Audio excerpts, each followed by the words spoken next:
Hello friends, मैं हूं Rafat Khan और मैं लेकर आया हूं आपके लिए फिर से क्लास 12 का एक दूसरा एमसीक्यू क्वेश्चन। ठीक है, इसके पहले हमने एक एमसीक्यू किया है, ये दूसरा एमसीक्यू है। ऐसे हमारी एमसीक्यूज की क्लास चल रही है कंटिन्यू, सो दैट आपका जो एमसीक्यूज 20 मार्क्स का आता है आउट ऑफ 80 में से, वो टॉपिक आपका अच्छा स्ट्रांग हो जाए। ठीक है, तो चलो स्टार्ट करते हैं। क्वेश्चन में क्या बोल रहा है देखो, if x is real then minimum value of x square minus 8x plus 17 is.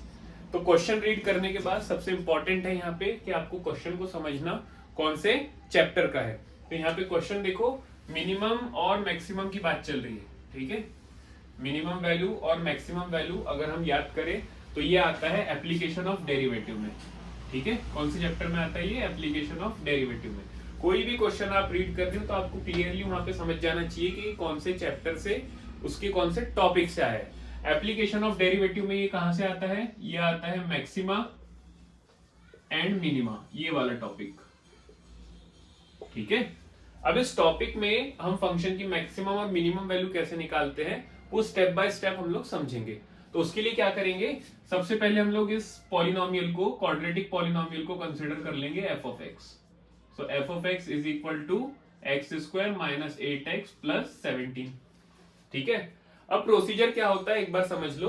सबसे पहले हम लोग क्या करते हैं, इस फंक्शन का डेरिवेटिव निकालते हैं, फर्स्ट ऑर्डर डेरिवेटिव। तो फर्स्ट स्टेप कर लेते हैं हम लोग। तो क्या हो जाएगा, फर्स्ट ऑर्डर डेरिवेटिव इसका is equal to 2x minus 8। ठीक है, ये थी फर्स्ट स्टेप। अब इस डेरिवेटिव को हम जीरो से इक्वेट करते हैं, वो हो जाएगी सेकेंड स्टेप। तो f dash x is equal to 0, ये सेकेंड स्टेप हो गई। अब एफ डैश कितना है? एफ डैश है 2x माइनस 8, तो 2x माइनस 8 हो जाएगा इज इक्वल टू 0। अब हमें क्या करना है, यहां से x की वैल्यू फाइंड कर लेना है। तो हम देयरफॉर x यहां से कितना मिल जाएगा हमें? x मिल जाएगा 4। ठीक है, अब ये x की वैल्यू को अभी हम यहाँ पे कुछ नहीं बोलते हैं, यहाँ पे हम पहले आगे बढ़ते हैं। आगे बढ़ने के बाद हम क्या करते हैं, सेकेंड ऑर्डर डेरिवेटिव निकालते हैं फंक्शन का, और उस सेकेंड ऑर्डर डेरिवेटिव को देखते हैं वो पॉजिटिव आ रहा है या फिर वो नेगेटिव आ रहा है। ठीक है, अगर सेकेंड ऑर्डर डेरिवेटिव पॉजिटिव आ रहा है तो क्या हो जाएंगी फंक्शन के पास? Minimum value. अच्छे से याद रखना इस पॉइंट को।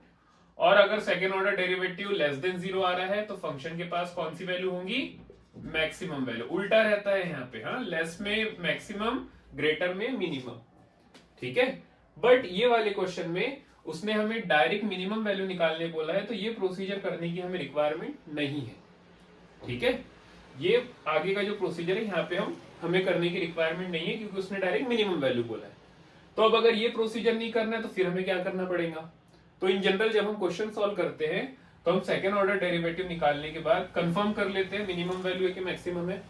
उसके बाद जो भी होता है उससे ये डिसाइड होता है कि ये जो x है ये मैक्सिमम का पॉइंट रहेगा या मिनिमम का पॉइंट रहेगा, उससे ये डिसाइड हो जाता है। उसके बाद इस x को एक नाम मिल जाता है। अभी तो ये बेचारा गुमनाम था, अब इसके पास एक नाम आ जाएगा, या तो मैक्सिमम या तो मिनिमम। अब हमारा मिनिमम का क्वेश्चन है तो ये क्या हो गया? x is a point of minimum.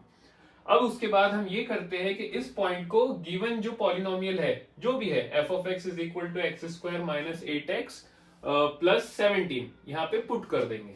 तो क्या हो जाएगा? Therefore f of 4 is equal to 4 square minus 8 into 4 plus 17 is equal to, ये हो गया 16 माइनस 32 प्लस 17।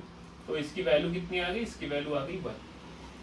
ठीक है, तो कितनी वैल्यू आई फंक्शन की? मिनिमम वैल्यू क्या आई? 1। ये कौन सा ऑप्शन करेक्ट हो गया? सी वाला। तो इस तरीके से इस एमसीक्यू को सॉल्व करेंगे। आपको कौन से चैप्टर के एमसीक्यू चाहिए, या आपको कौन सा चैप्टर ऐसा है जो डिफिकल्ट लगता है, जिसके आपको एमसीक्यू अटेम्प्ट करने में प्रॉब्लम जाती है 12th में, आप वो मुझे कमेंट सेक्शन में बता सकते हैं। तो मैं उस पे के भी कुछ एमसीक्यूज, 5-10 एमसीक्यूज आपको करवा के दे सकता हूँ। That's all for today.